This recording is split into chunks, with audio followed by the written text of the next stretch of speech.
I'd come to Southeast Asia for the first time in 2003. I traveled through Thailand, up into Laos, and then looped around and went to Angkor Wat in Cambodia. Something about the region stuck with me.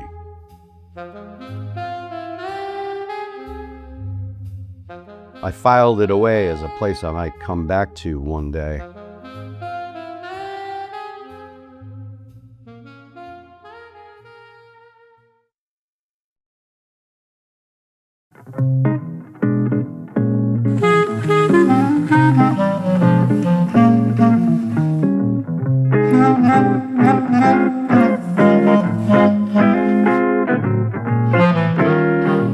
Every time it rains, pennies from heaven.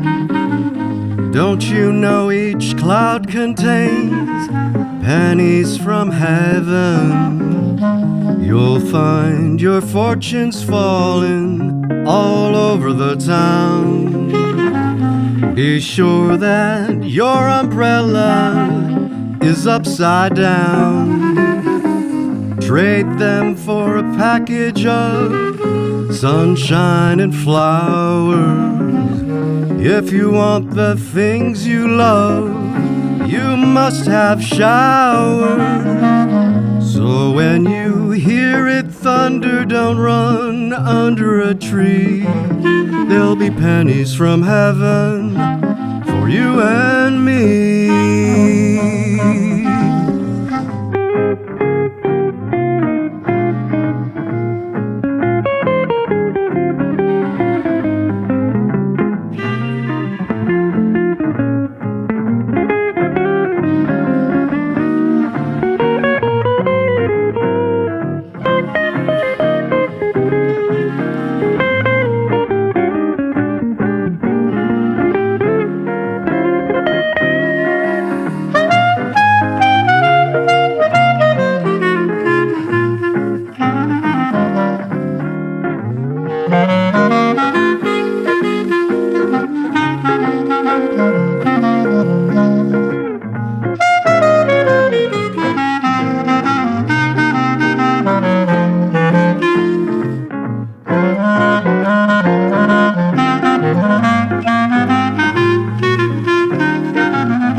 Every time it rains, pennies from heaven.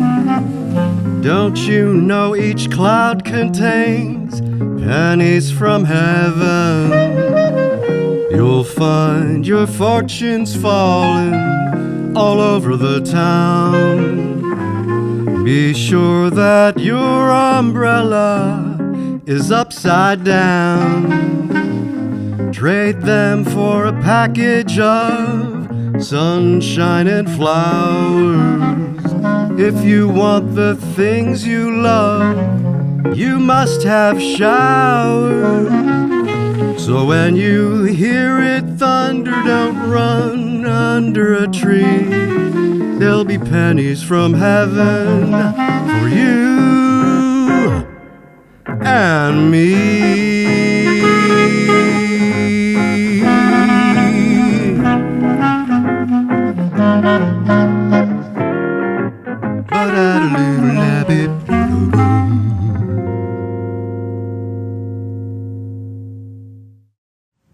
Okay, I hope you enjoyed that. Pennies from Heaven. So originally it was an A-side and a B-side with Angel Eyes and Pennies from Heaven. Let's see what we've got here on screen. We've got the vocal submix, so the vocal, of course. Time it rains. As you can see, it's comped. That's I used the fourth take as a bass track, really the foundational track. I've got Melodyne tuning system, but I don't really use it unless something's really awful, terribly out. But I do like to have the panel open so I can see if I'm in or not. So it's an educational tool. But here we've got a vocal rider I like to use just to keep things within a range of, make them fairly even. vocal writer, you can see how it pennies from heaven. Don't you know automatically each riding up and cloud down. contains? Here's the EQ, just a non-dynamic EQ, taking away the boxy middle here at 570. A little bit of boost in the bass, keep the dynamic EQ, very useful for a DS actually. So I just use a de-esser, I use a dynamic EQs as de-esser. A little bit of reverb, almost dry, almost completely dry. Let's listen to it. It rains, pennies. So moving on from the vocals, let's get over there. Gabby's guitar. So here's Gabby from France. Rhythm and solo he did. Here's a medium compression. I think because he's got that chunky guitar. Look how low the attack is on the, how quick the attack is on the compressor. It's to take away that chunky sound.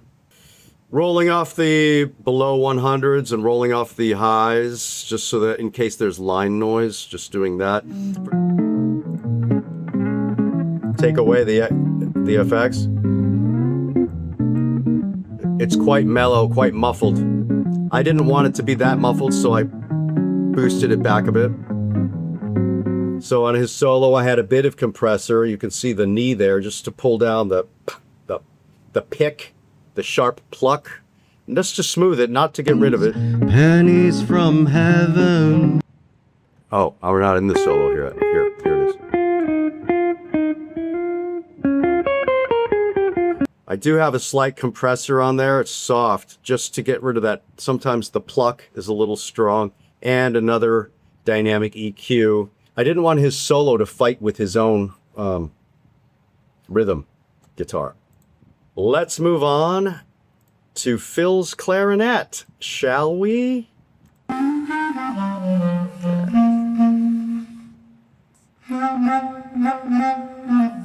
it is. So Phil gave me the clarinet with, as you can see, he's got more phrases than I actually use. So here's, I took that one down. Because sometimes it's a call and answer between the voice and the clarinet, and I'm glad he gave me more than I needed. Didn't do a much. I used a mouth declicker, which I use for audiobook production. I used that to take away the clicks of the valves, the clarinet valves. So he might have been mic'd pretty close to he might have been in proximity to the microphone. I could hear the valves clicking a bit, so just took them out with, can you hear them here? You can hear them and you can see them. I'm sure there's a dedicated clarinet or woodwind attenuator, but that's what I used on this one. And then all else I did with his is I adjusted the timings, the micro timings, and I did volume automation so that they would come in and out to merge with everything nicely.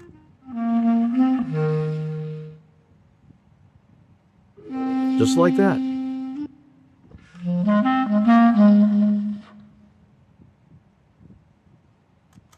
And that's it. When you hear it all together, as you did already, hopefully you find it to be a pleasant listening experience.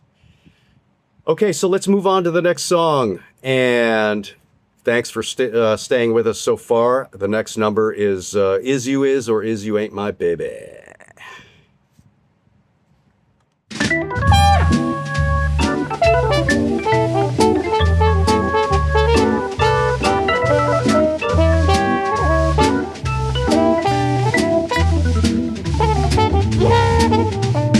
I got a gal who's always late anytime we have a date, but I love her. Yes, I love her. I'm gonna walk right up to her gate and see if I can get it straight, 'cause I want her. I'm gonna ask her, is you ain't my baby. The way you're acting lately makes me down.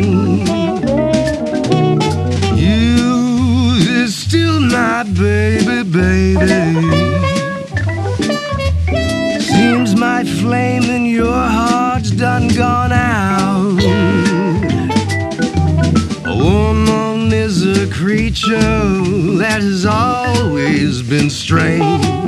Just when you're sure of one, you'll find she's gone and made a change. Is you, ain't my baby.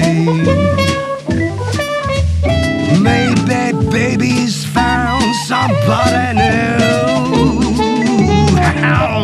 Or is my baby still my baby true? Oh, gee,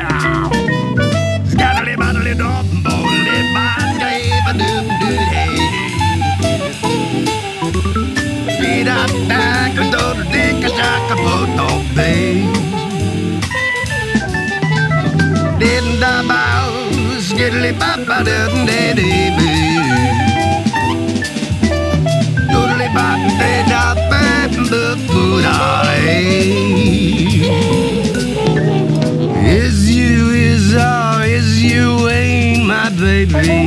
Please tell me. Maybe baby's found somebody new. Or is my baby still my baby true?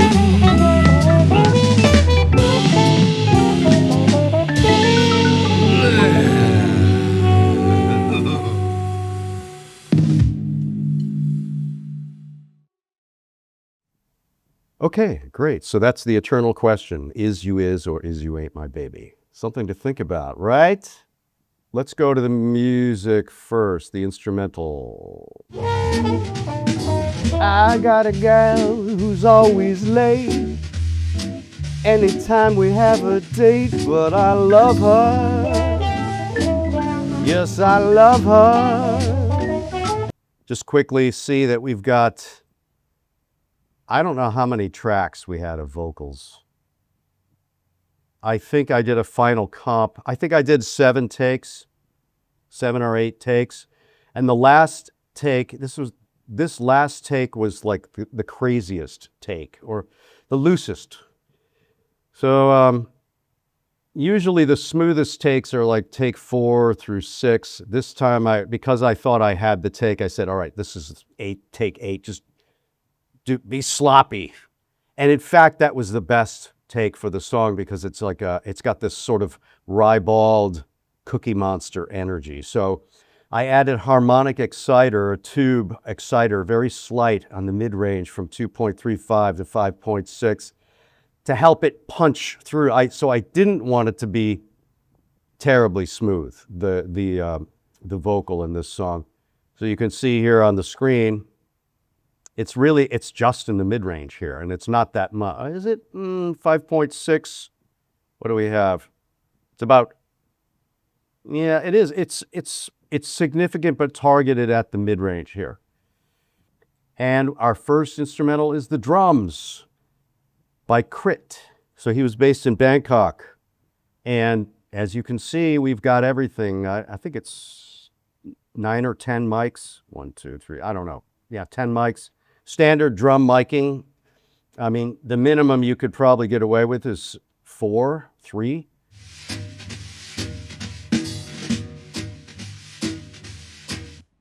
And just take a quick look at some of the snare. Snare top, so important because of the brushing sound. So want to get rid of the boxiness in the middle of the snare.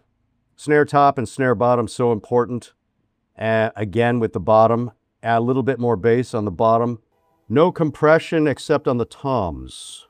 A medium compression with a pretty quick attack. So again, as I said, so I'm mixing my own stuff here. This is remote production using a reference track that is cobbled. The reference track is cobbled together. Sometimes I'm actually just humming what I want into the reference track, and sometimes it's just a click. Say, okay, play something along with this sort of shuffly sound. Maybe give me 2 variations. And we're, given the limitations of what we have, we're aiming for, what works. Excellence is great. Perfection is not really anything I'm looking at. Oh, here's a tom right here. See those toms? What? So there's some bleed from the other mics, but kick drum, wow. So taking away boxiness, taking away the top. So one of the advantages of the remote production is that it allows you to access talent who's not necessarily in your scene or city. So that kind of offsets all these variables you've got to think about when you're working with this stuff. Let's look at trumpet. So this is Ravi. He is based in New Orleans. He is also from Thailand. And he referred me to the drummer. So those guys, they didn't come as a package, but they were friends. I said, why not?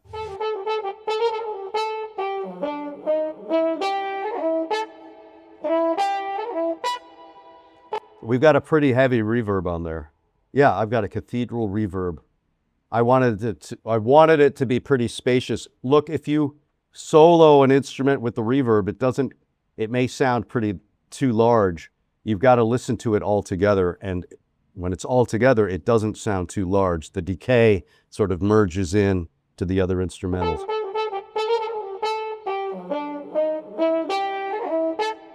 You can hear it a couple times.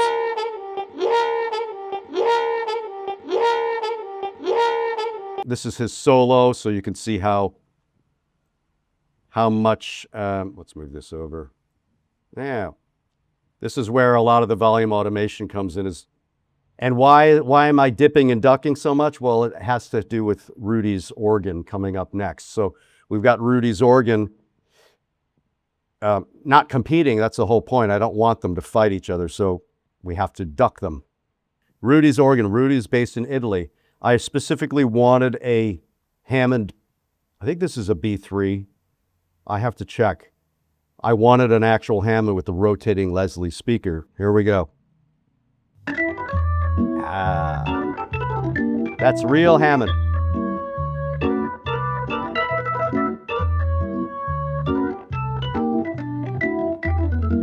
Love it. It's so juicy. Is you ain't my baby. The way you're acting lately makes me doubt. What did we have here? Oh, he's got solo. Rudy gave me solo. He gave me, what did he give me? He gave me solo. He gave me rhythm and bass. Solo, rhythm, and bass. So the solo is 13% left. I think that's because Ravi's horn is on the right. You can't have them competing in the same area. Traditional jazz doesn't really play that much with panning. It's not radical though, 13% left, 13 or so percent right. What do we've got here? Okay, so the rhythm is 8% left, so a little bit off axis. And the bass, just a little bit left of center. So let's go to Rudy's solo.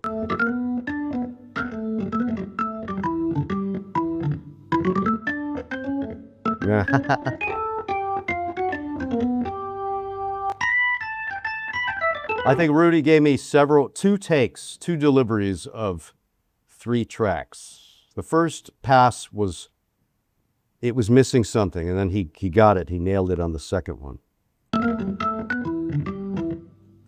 The organ is it doesn't have a smooth attack. It's like too sharp. It's bang. You can hear that little punchy click from the organ. And in this case, I wanted that. There's his rhythm.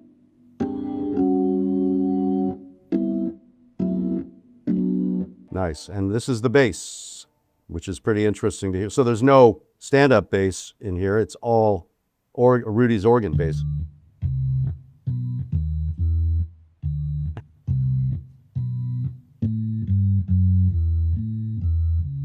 Since I love her,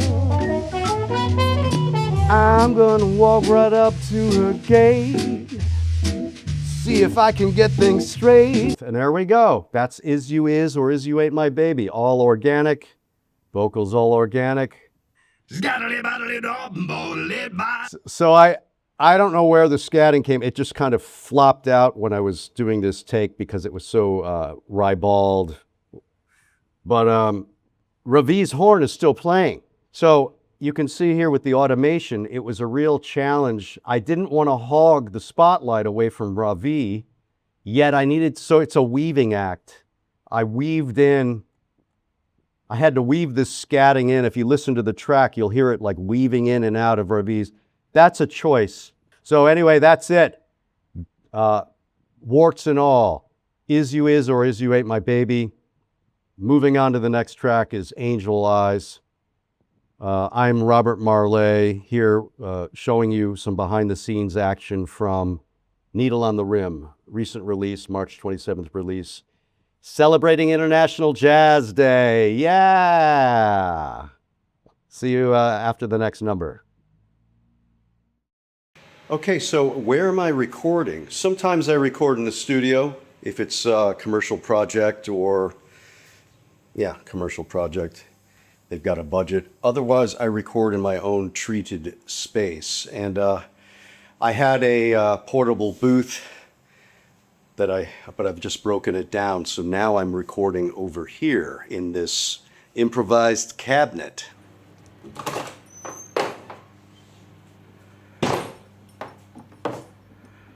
Audio Technica AT2035. Decent mic. It's very common in the voiceover world to make a voiceover nook like this. And so I basically just devised the same thing, but for crooning, for singing.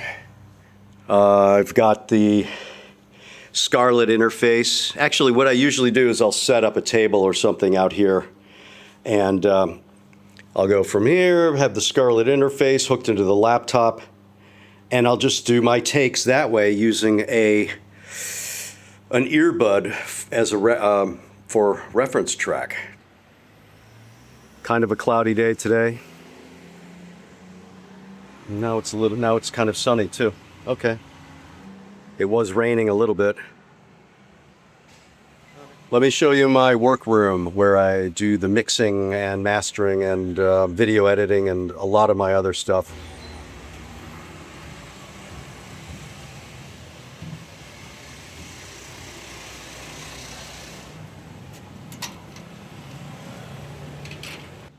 So here we are.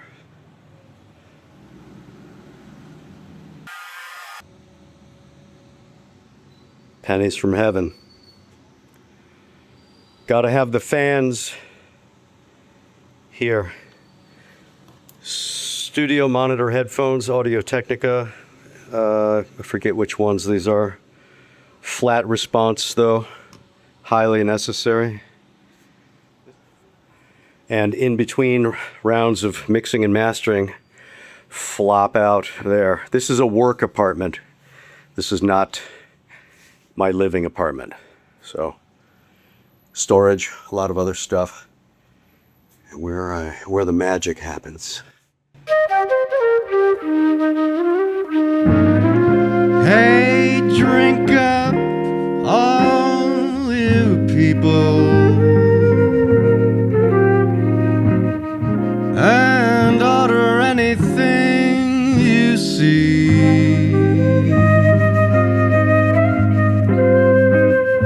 Have fun, you happy people. The drink and the laughs on me.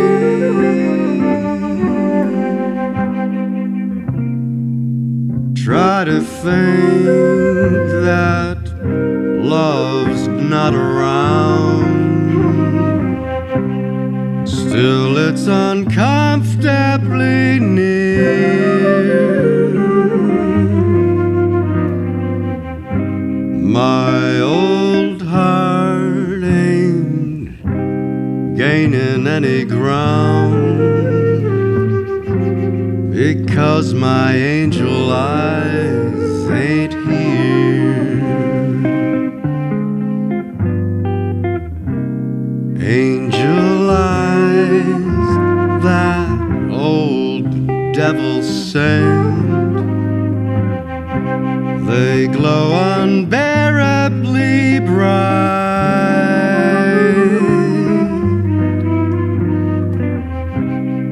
Need I say that my love's misspent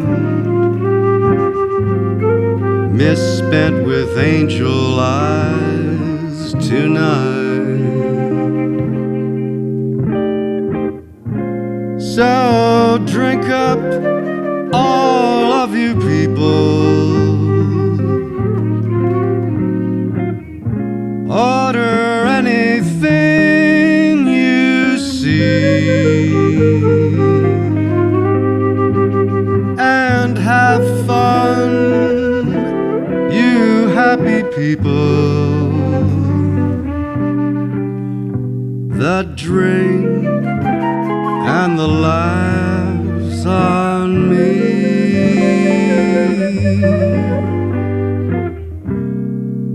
Pardon me, but I gotta run.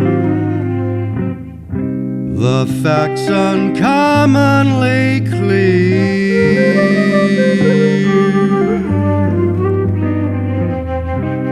I gotta find who's now the number one, and why my angel eyes ain't here. Excuse me while I disappear.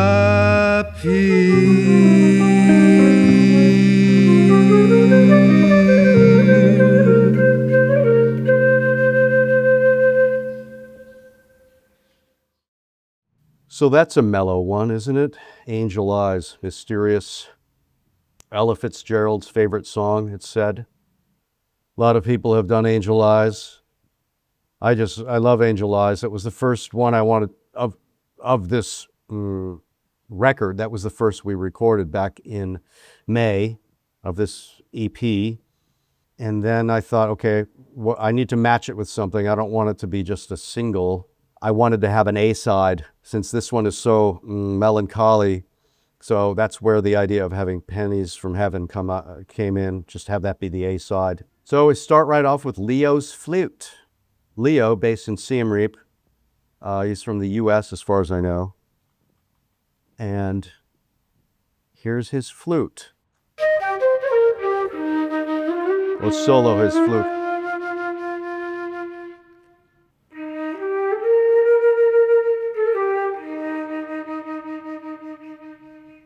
So it's not really super fast or super active. That's fine. It works for this song. You can also see I needed to time it. I needed to slide it somewhat to work with the call and response with the vocals and the other instrument, which is the guitar.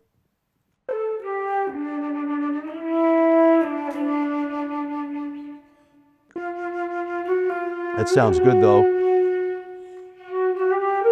So look, here's an example where I needed to join them for some reason because I think the phrasing of the lyric.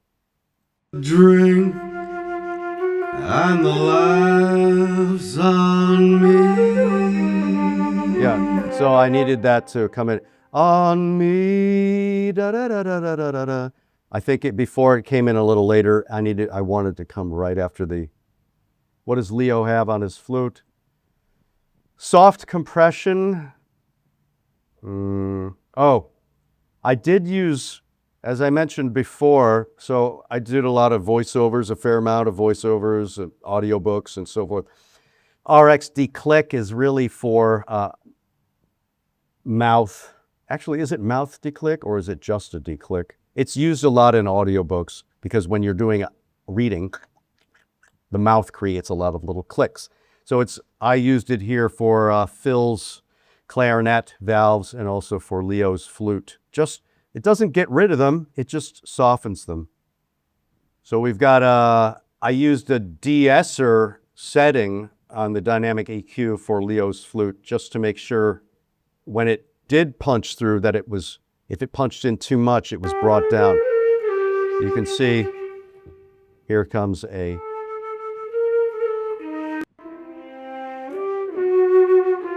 See that? You can see it. You can see it bringing down that his entry here. He just gave it a lot more power or breath or whatever in that point, and I wanted to just, whenever that happens, if it's fighting the other instrument or the voice, we're gonna attenuate it. Gabby, guitar Gabby.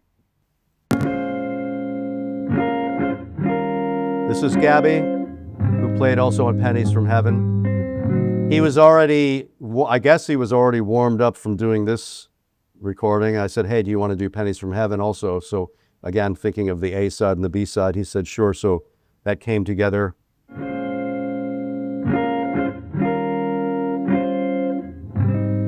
The only difference being in Pennies from Heaven, he has a dedicated solo section, and here it's the comping instrument with solo bits woven in, but it's not a separate dedicated solo track for him. And what do we have on him? And here for the first time we have a delay. This is a slapback delay for voice, really, but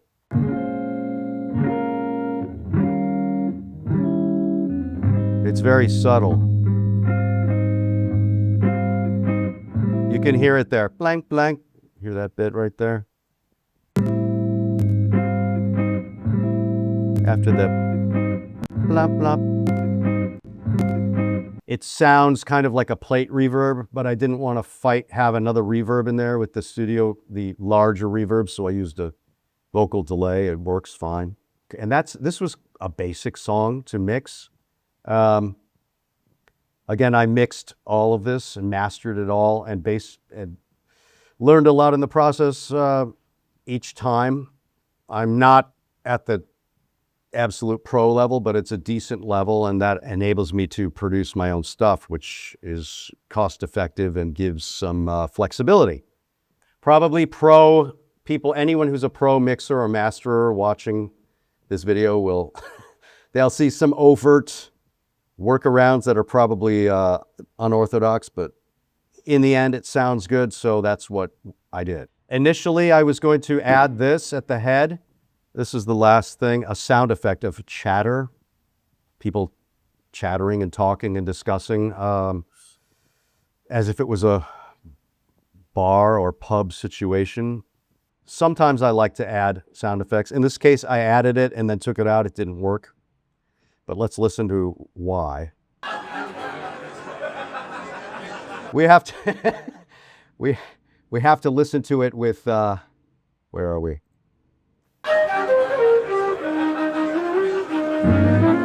Hey, drink up, all you people. The idea was because he's the lyricist, the vocalist, well, that's me, is saying, exhorting the people to drink up. So we should have the people. It didn't work. Literally, it's a good idea, but in practice, it just sounds corny. So I got rid of it.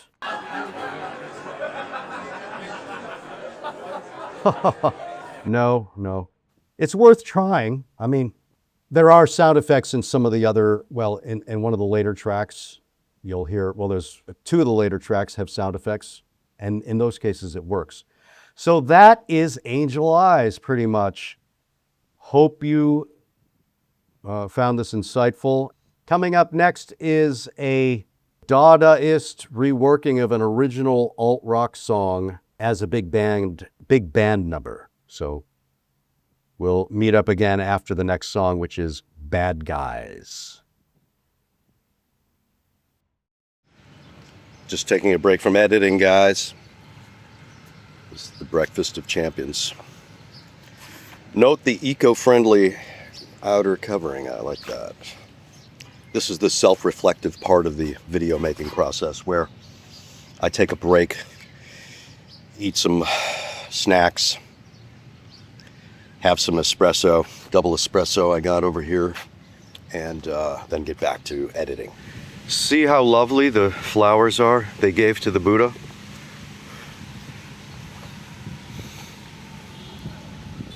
This is Wat Botum. This is a huge complex. Basically, it's the equivalent of like a cathedral size, well, bigger actually. It's 2 city blocks square, this thing. I've got to edit this video for you guys. I know you're all dying to see it. Here in Phnom Penh, Cambodia, it is hot season now. Khmer New Year just ended, so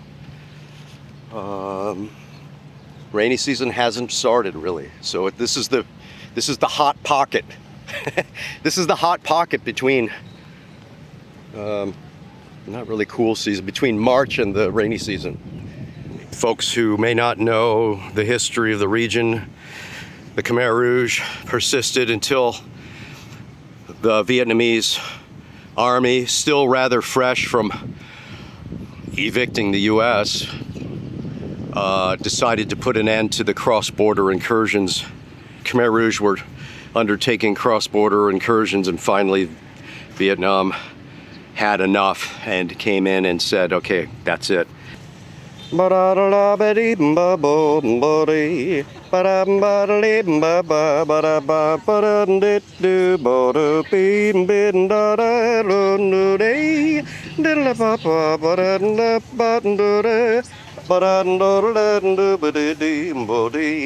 Flybaman, Jake, Flybaman, Bun Puan, $1, Bun Puan.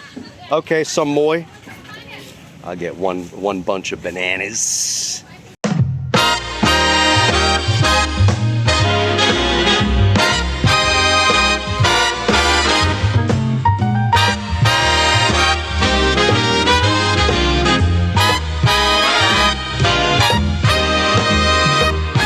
Punch through walls, you drink all that spills. Who's the bad guy now? You wake, you bake, your eyes have hills. Who's the bad guy now? Be smooth, be rude, tear apart the mood. Who's the bad guy now? Smash mouths with bricks, but your lies always stick, yeah. Who's the bad guy now? Yeah, we're the bad guys now. Yeah, we're the bad guys now. We're the bad guys now. Yeah, we're the bad guys now. Keep my teeth in a jar with my head still attached. Who's the bad guy now? Steal the black pearl from your oyster's last batch. Who's the bad guy now? Eat the hippie's last cracker, suck the mother's last drop. Who's the bad guy now? I'll break the dates I have said, my car wouldn't stop. Who's the bad guy now? You polish your hair, you walk with a flair, eat bagels and cream with burned Vaseline. You walk through the halls, the chatter dies down, take a heart from a box for a night on the town. Come and see baby's eyes, wide awake, no surprise.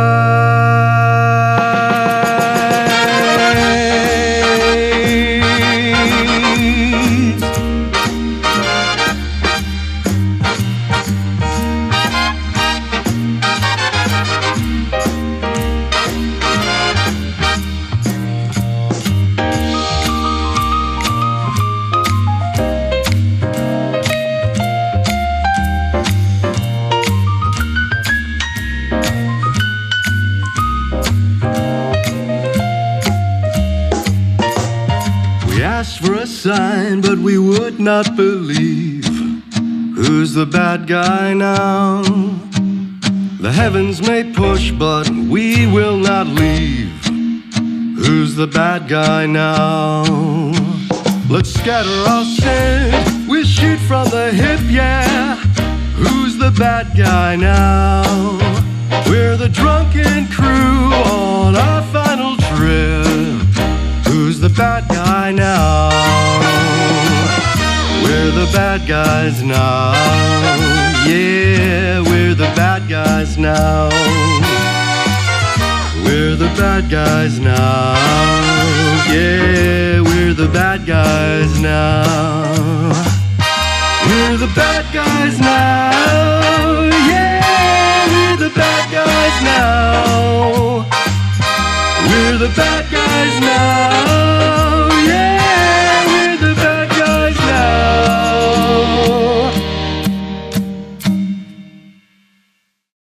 Okay, so that was Bad Guys.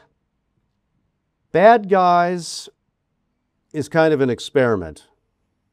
The challenge with big band is that you need a big band, and they're hard to find and they can be expensive. So what do? Well, you simulate it with samples, real instruments, synthetic music beds, and try to put it together into a way that it sounds workable. So Bad Guys, it was originally an alt-rock song, an original. You punch through walls, you drink all that's spilled. Who's the bad guy now? You punch through walls, you drink all that spills. Who's the bad guy now? I used to do more alt-rock singer-songwriter stuff under the name Gone Marshall. So that was Bad Guys, an original song which I wrote, recorded, sang, all in original instrumentation back in, I think, 2019 or 2018. So what I did is I used the core of that original composition. It's my original composition. I used that core to convert it into a big band sounding stream of synthesized tracks, but I didn't use all those stems, the AI stems. I used some selectively, and then I also augmented it with real instrumentation. So this is the best workaround that you can do without an actual big band, is to use the artificial architecture as a foundation, but then pull out layers and replace them. Since I composed the actual song originally, and the chromatic changes and this entire structure is still my original, I didn't really see a problem with that. So somehow samples, although they're synthetic and artificial, somehow samples are acceptable. And AI isn't. I think there's a bit of a bogeyman complex going around regarding AI, and I'm not really going to debate it here too much, but we've got real vocals, my vocals. We've got real composition based upon my original song. We've got real horn. We've got sampled percussion.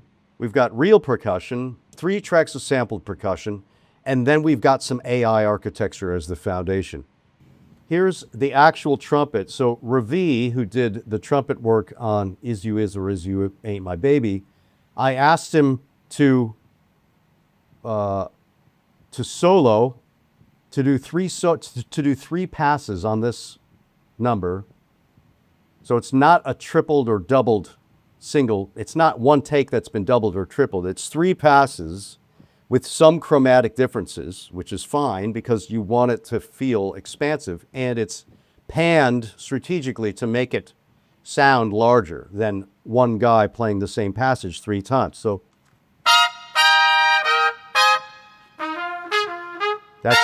that's real trumpet. That's Herbie.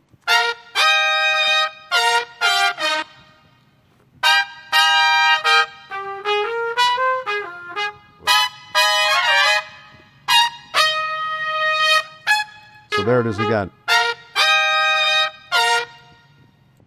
The idea is, Wes, we're simulating a big band with as much organic instrumentation as possible.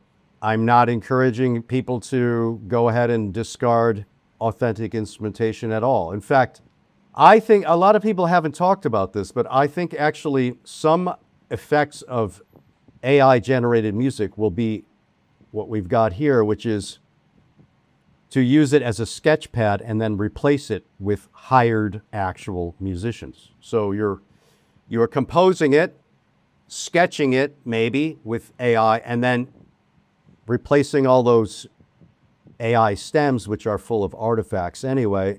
So that's Ravi in this tale.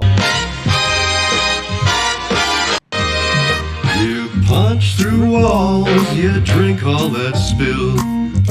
Who's the bad guy now? Nothing really strange about the vocals. What do we have here? Smooth, be rude, tear apart the mood. Some basic breath control, suppression of some of the breaths. I've got the vocal rider. I've got a bit of compression. Smooth, be rude, tear apart the mood. Okay, so the supporting sounds which were sampled, what was I doing? I was simply adding them with this. I couldn't use the AI-generated horn bed with its percussion as it stood, because there are too many artifacts in the high end. So, but what I could do is EQ down to just the horn section as best I could, and then I had to naturally augment what I lost, which is the ride cymbal and anything with a high end that's percussive.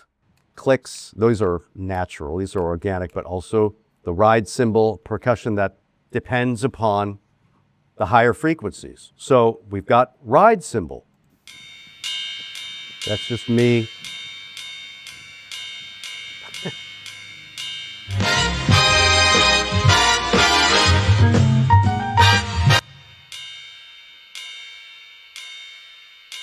Why didn't I use a real cymbal? I tried. I tried to find this issue came up near the end when I was running close to my deadline, and I said, okay, I contacted Mark, who's a percussionist, and some others, and I couldn't really hire a percussionist remotely to do just this, so I decided to tap it out here. A shaker. I wanted another percussive, sampled organic sound with a high frequency, so again, because I had to roll off all those artifacts that the AI created for the horn bed. You can't basically, technically, you can't use everything the AI gives you because it's got artifacts in it. And what's this? Another shaker. What else am I doing here? I've got Ravi using his actual trumpet. This is the real trumpet.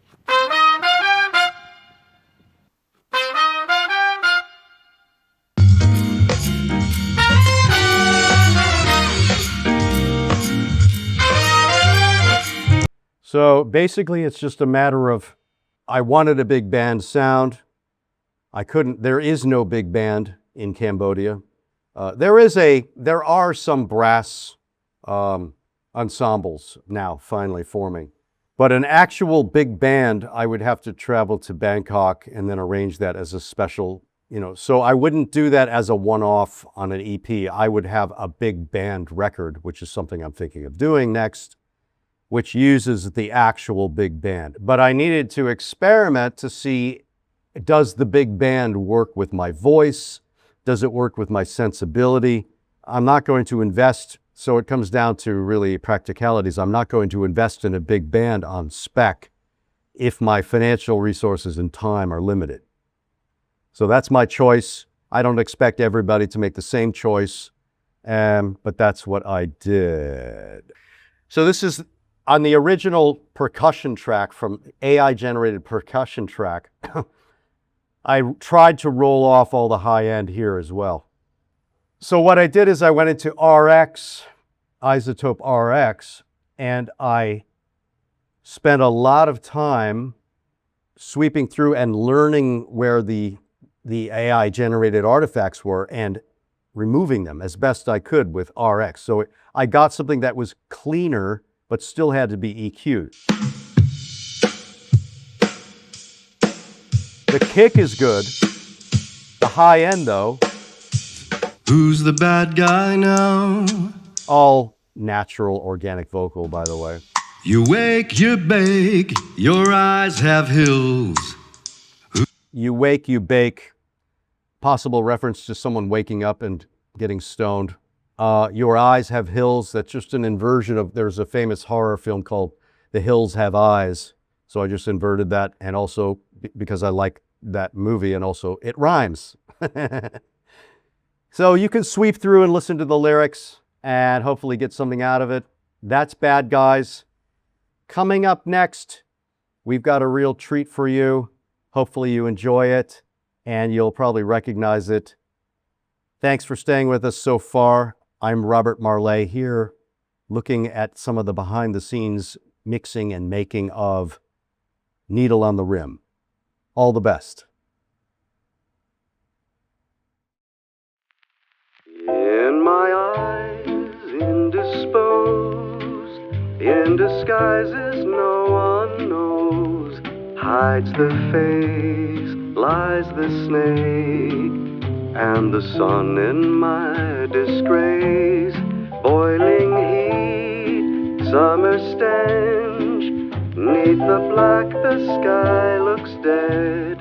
Call my name through the cream, and I'll hear you scream again. Black hole sun, won't you come and wash away the rain? Black hole sun, won't you come, won't you come?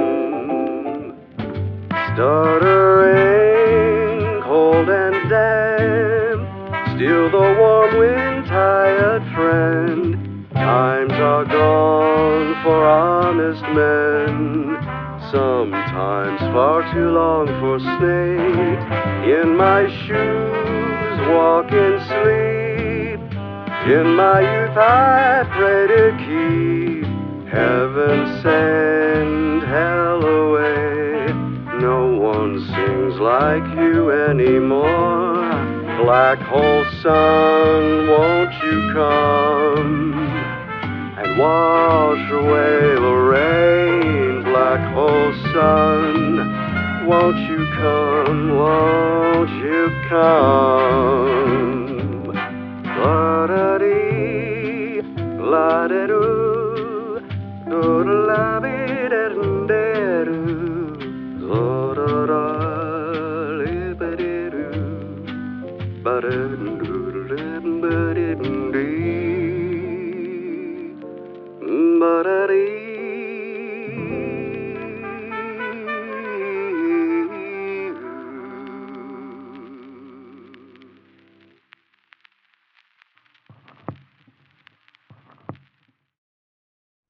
Okay, we're back. I'm sure many of you recognize that tune. It is a ripe target. That's Black Hole Sun by Soundgarden. It's a ripe target for interpretation, cross-genre interpretation, isn't it? And it's been done by covered by other jazz folks too. Postmodern Jukebox, many others. It got me to wondering, I didn't realize it had been covered fairly frequently in the jazz area until after completing the song, this recording, this version. And then I realized or thought, why is it that Black Hole Sun has received so much attention from jazz people? And it's because I think it's a chromatically interesting song. The song, our version here, the cover, is based just upon the melody. The original Black Hole Sun has the melody and the chords beneath it, which are notably changing the center. They're moving around their modal center. Now, granted, people, when they think back on Black Hole Sun, they usually think of the melody, and that's what we have here. I basically wanted to make a temporal artifact, something that as I've explained before, a version that you could find on a 78 RPM record that you accidentally find in your great-grandmother's attic. And there it is, an old warped, scratched record, and you play it, and it's this. Indisposed in the dining hall on nose.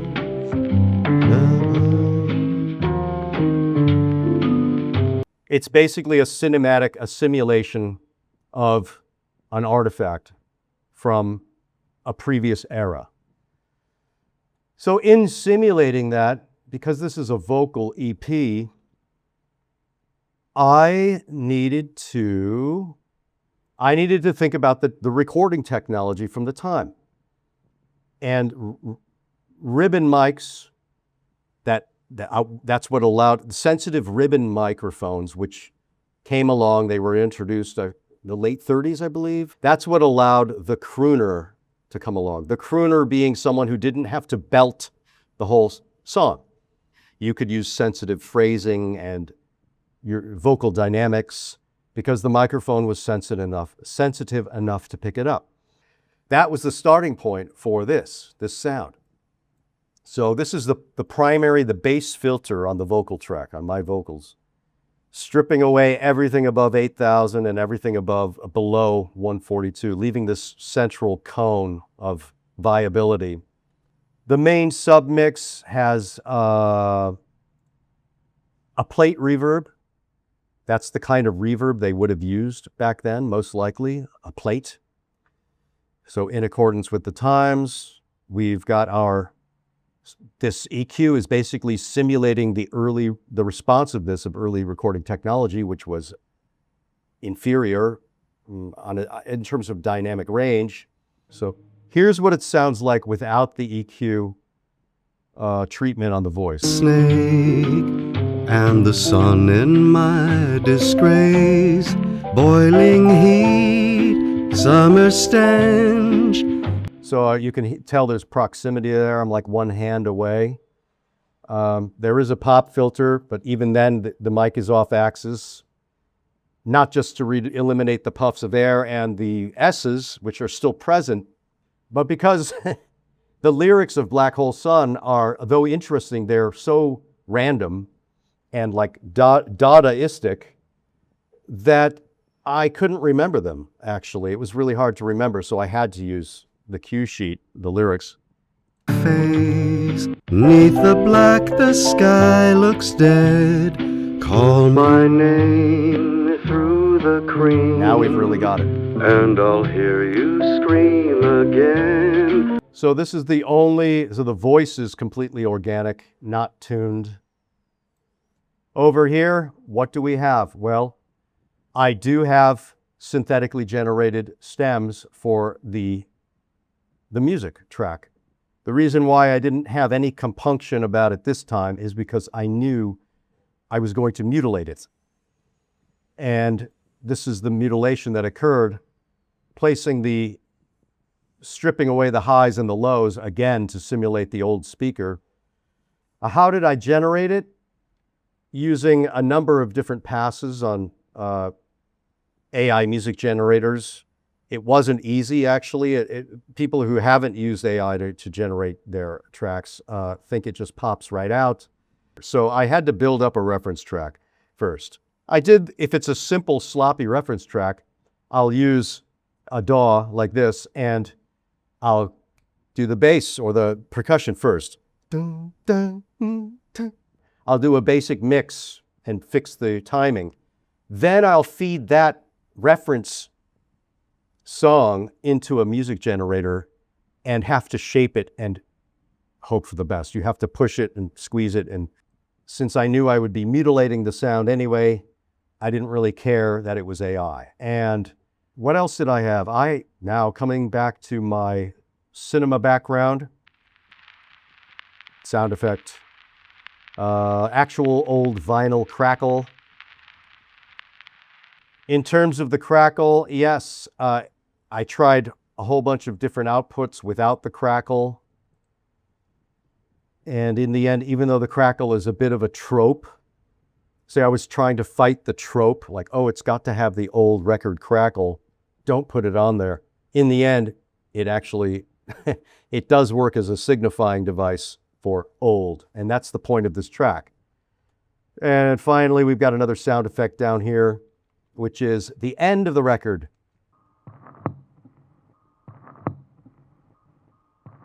Basically, when the record needle is hitting the paper label at the center, and it's just can't go anywhere. So again, going back, why create an antique, an artifact about the Soundgarden song? Basically, I wanted to assert as a what if Black Hole Sun, what if it were a platonic form that pre-existed Chris Cornell, Soundgarden, me, of course, anyone who's covered the song. What if it's a pre-existing form? In art, we often talk about that, the Jungian archetype, or the fact that Egyptians built pyramids and so did the Mayans, but they had no communication between each other. They're tapping into an archetype. It's old enough that we find a 78 RPM beat-up, warped vinyl version in great-grandma's attic. And like the ending of The Shining by Kubrick, the point of that camera move, moving into the old photo, and Jack Nicholson's in the photo, it's to state he has always been here. I forgot to mention one thing. So in order to make the record sound like it's an old record, I added the warped. The warped sound is just a pitch drift plug-in. You can hear it a lot on the keyboard, anything with a long sustain. You can hear that decay. Decay. You can hear that pitch drift. You can hear it going.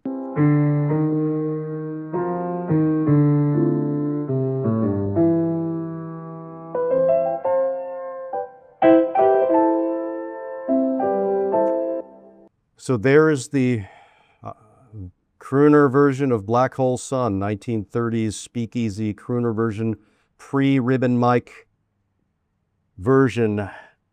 You decide if it takes you back to great-grandma's attic or not. We've got one more number coming up on this EP.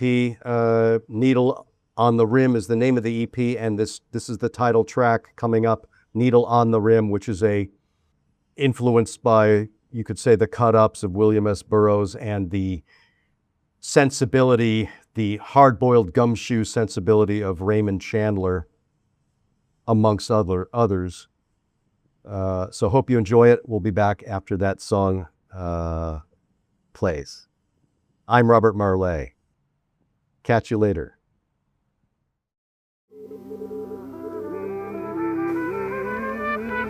I'm slumped in the back booth at O'Malley's. My collar flipped against the damp night like a wet newspaper, screaming headlines nobody'll ever read. Rain streaks the window like a clown crying when he's forgotten what he's crying about, but keeps on crying anyway. A dame glides in through the door. She's the bee's knees, cheeks like tomatoes, lipstick the color of fresh stop signs, hips swinging like a signal to stop the uptown local. Real ginchy, see? Pulse solid and frequency bent in all the right directions. Mr. Muggs across the table lifts one eyebrow over a cup of joe gone cold as a morgue slab. Still waiting, still always waiting for me to cough up the accidental shot glass.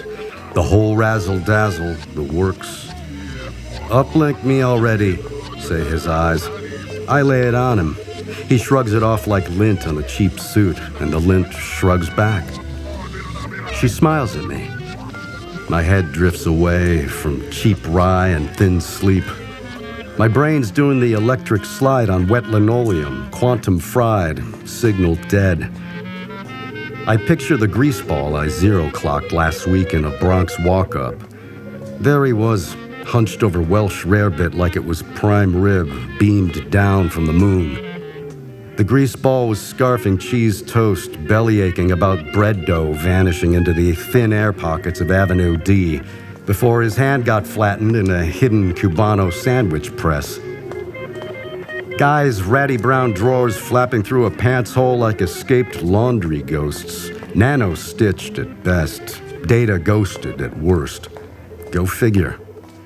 Long johns peeking out, threadbare, Shakespearean even, like he couldn't afford a fresh pair after the last pinch. Or maybe he just likes the draft. Maybe the draft likes him. Maybe they're in business together on some chrono-bang arrangement nobody else can parse. You dig it?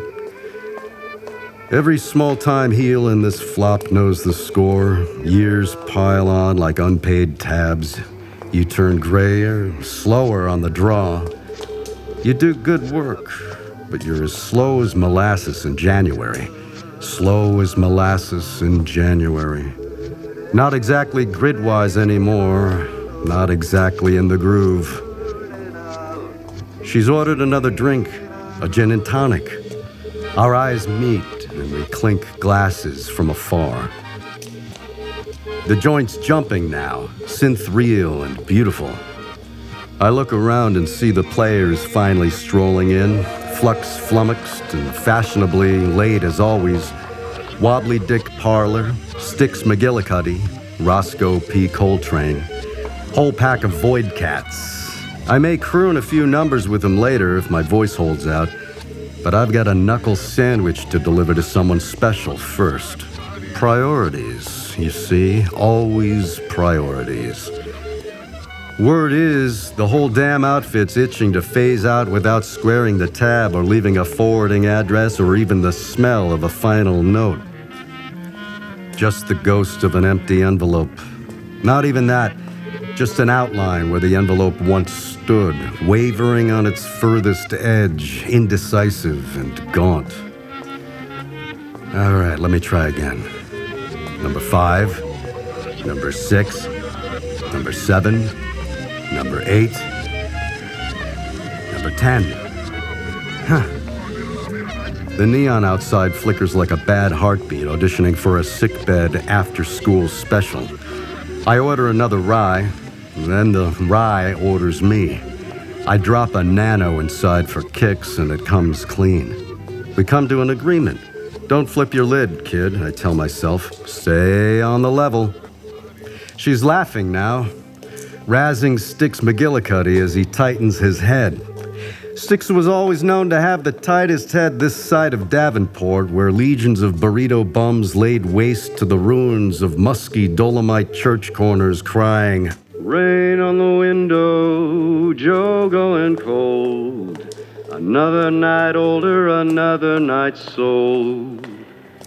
The city leans in and murmurs to me in a tongue that still dreams of what it could be." Muggs gets up and leaves.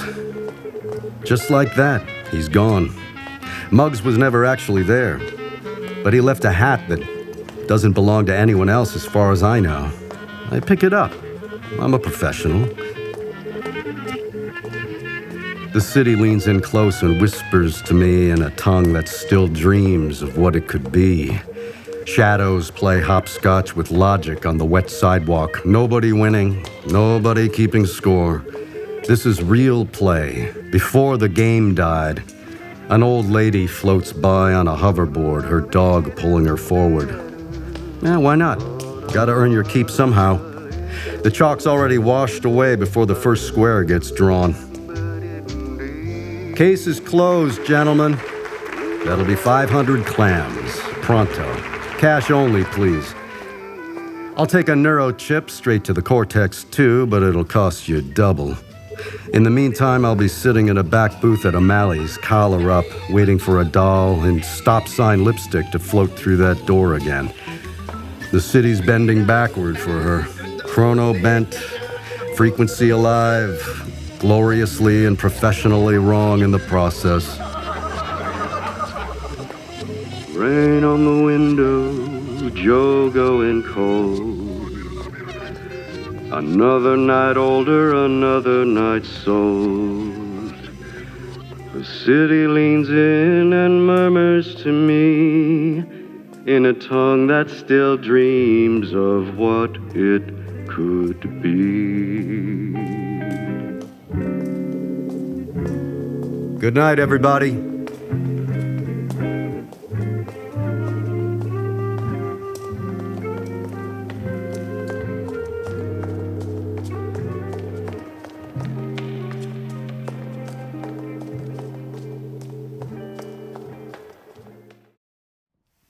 Okay, there you have it.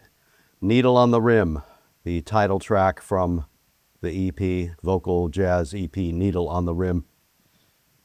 As you can hear, it's different from the rest. It's definitely not a standard. It's spoken word mashup with, I guess that would be a good way to describe it.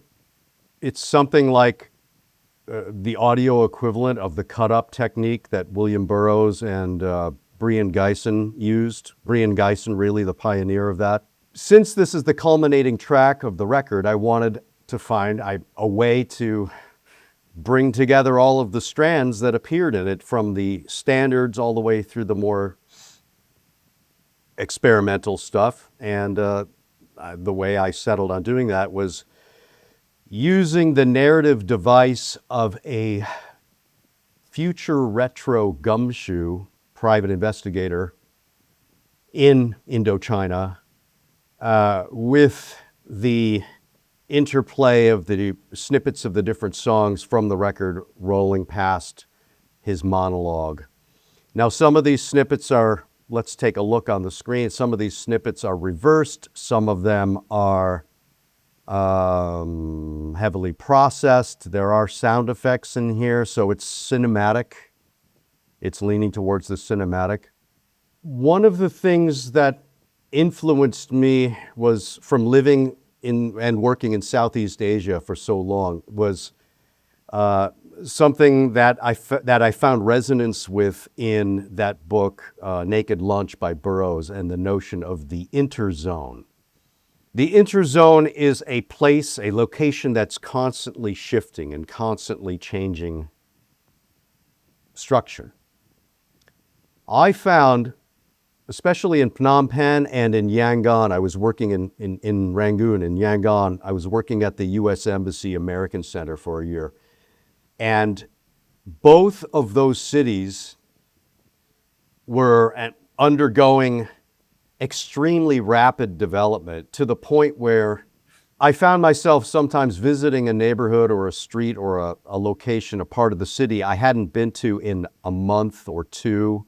And it would be totally different. It would have changed physically, that just through the construction, rapid construction, demolition of the old, construction of the new, building the new around the old, streets apparently shifting and changing place. It's happened to me a number of times. I'll go to a neighborhood I haven't been to in a while, and I won't know quite where I am because new buildings have sprouted up everywhere.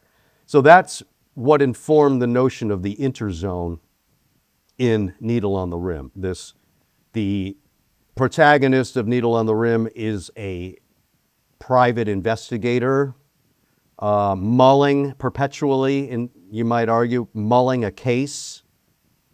And he's sitting at his favorite place, O'Malley's pub, reflecting on everything that's shifting and going on around him. So he uses, as you will hear, he's using slang from the 40s and 50s and 30s, and also future slang. So I created some future slang to go along with it. So it's not just retro, it's also a 25th century hypothetical Indochina experience. A house of mirrors, you could say, a perceptual and auditory house of mirrors. Yet this through line is the classic Raymond Chandler, Philip Marlowe style detective he's simply sitting at a pub, a bar, waiting to hear a jazz group.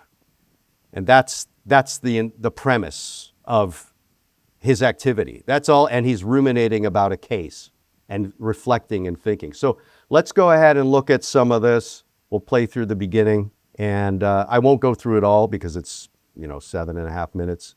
So we've got a clip here, for example, Black Hole Sun reversed. Why did I reverse it? I just like that, the sound. It reminds me of old 16 millimeter films sort of spooling up to speed. So I took an instrumental version of Angel Eyes without the vocal and used it. There, you can hear it now. Leo's flute in reverse. So it's kind of it's a device, again, playing with time. My first EP was called 25th Century Crooner. Again, I'm playing with the notion of a crooner being sort of an anachronism from the 30s and 40s, but transposed into the future. It's just interesting to me that there's a built-in contrast and conflict. Sonar. Undersea sonar sound. It has no literal meaning except to suggest a future broadcast.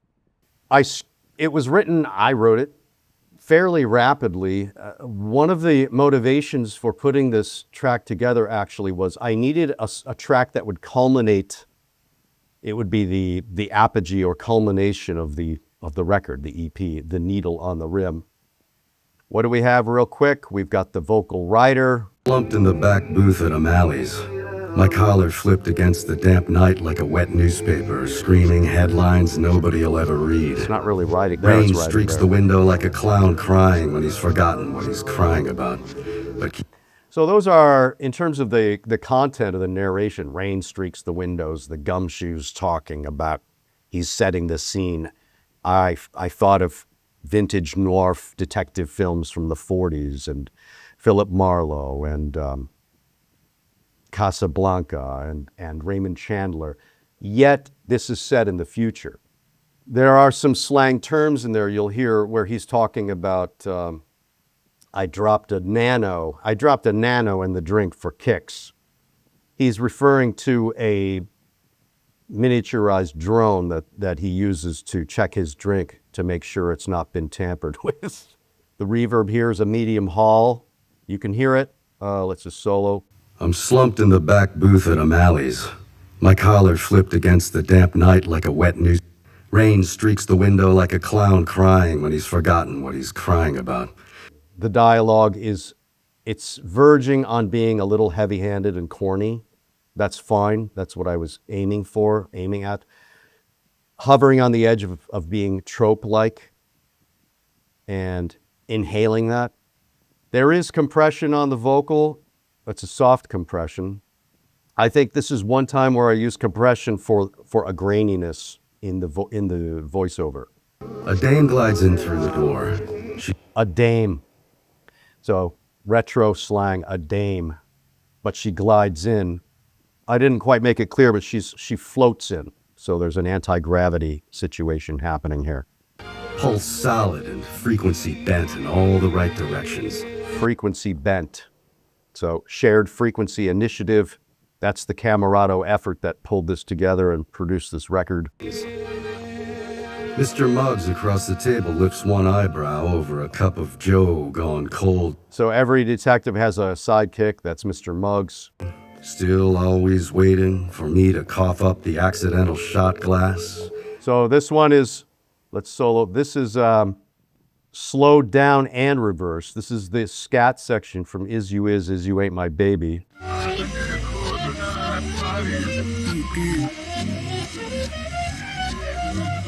So I wanted it to sound monstrous as a conflict, a contrast to the narration. She smiles at me. My head drifts away from cheap rye and thin sleep. You can hear the footsteps. So this is a cinematic device.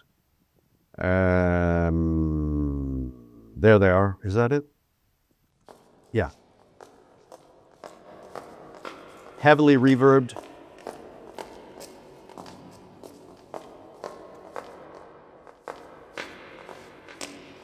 And it has a delay. Ping pong delay. That's right.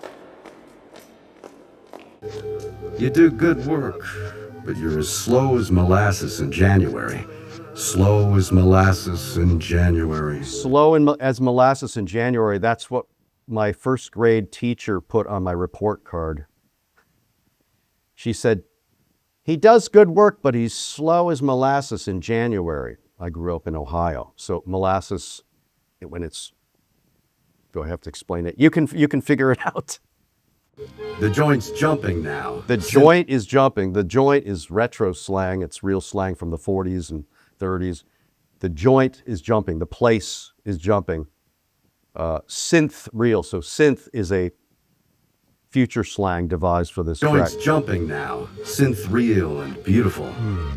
I look around and see the players finally strolling in. So the players are coming in finally. So it's a reference to the jazz world. And the players rolling in, are hypothetical. Flummoxed and fashionably late as always. Wobbly Dick Parlor, Sticks McGillicuddy is the drummer, so I made up these names, and then the last one. Sticks McGillicuddy, Roscoe P. Coltrane. Roscoe P. Coltrane, I don't know if you know that. Maybe viewers who are not from the U.S., Roscoe P. Coltrane was the bumbling sheriff in a very famous 1980s show called The Dukes of Hazzard.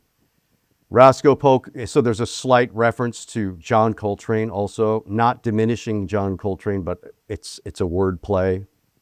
Whole pack of void cats. I may croon a pack of void cats. Void, future slang, the cat, the jazz slang from, when is it, the 20s and 30s it was originated? I may croon a few numbers with them later if my voice holds out, but I've got a knuckle sandwich to deliver to someone special first. A knuckle sandwich, of course, is this. So now it's in this internal monologue of the future retro postmodern cut up monologue of this private investigator. Occasionally a snippet of song will pop in as we hear here. Rain on the window, Joe going cold. Another night older, another night sold. The city leans in and murmurs to me. I wrote that rather quickly. It's somewhat, it references the environment of the monologue, and also rhymes. It has the rhyme structure I wanted. It's actually, this is more like a folk song or a sea shanty. There's Phil's clarinet playing in reverse. Nice little, actually I just doubled this section.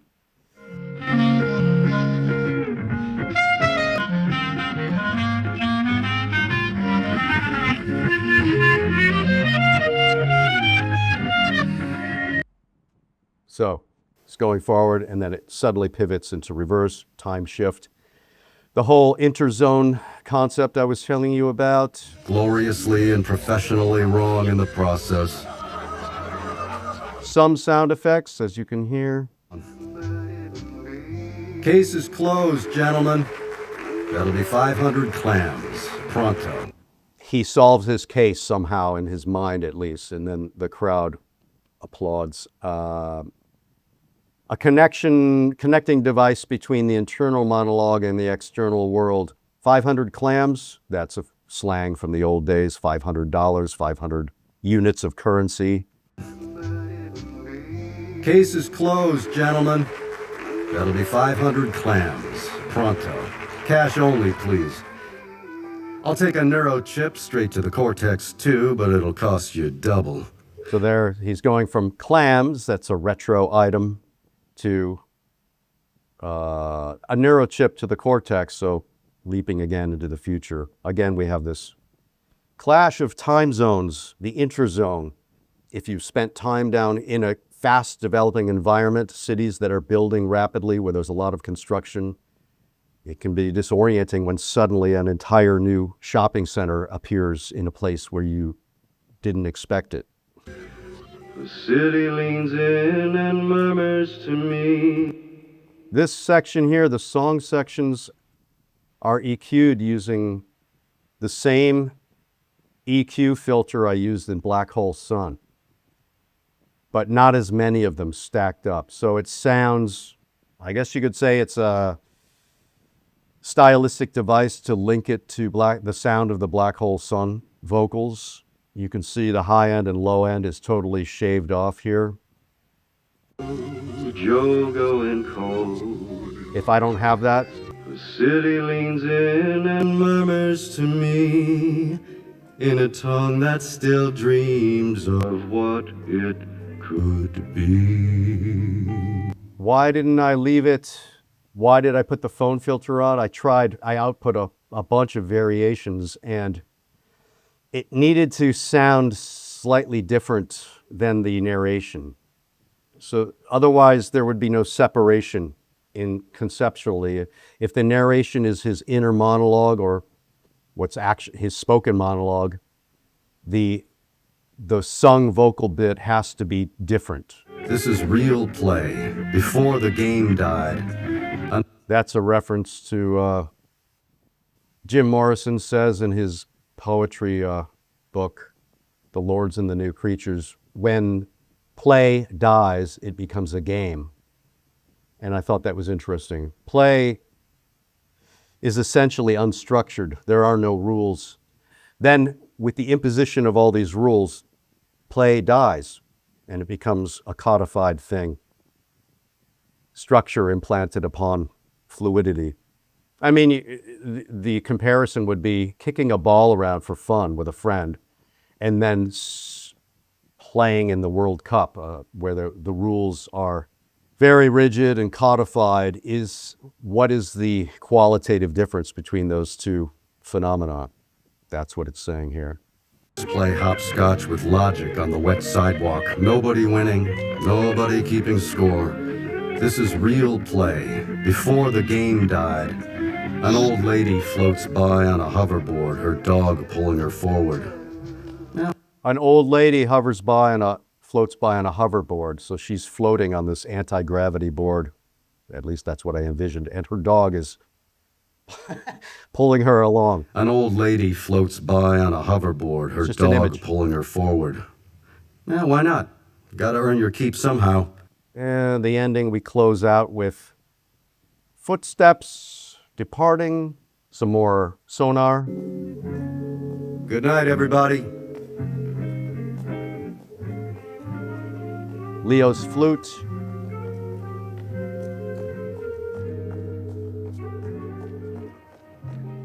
There you have it. That's the record. So thanks for stopping by. Hope you found it worth your while. Drop me a note or a message or a comment. Let me know what you think. Any collaborators out there, if you're interested in working on something, drop me a line, drop me a note. And be sure to share the record with your friends, anyone who's into this niche of jazz. And hope you have a wonderful jazz day. So I'm Robert Marleigh, coming at you from Indochina, and all the best.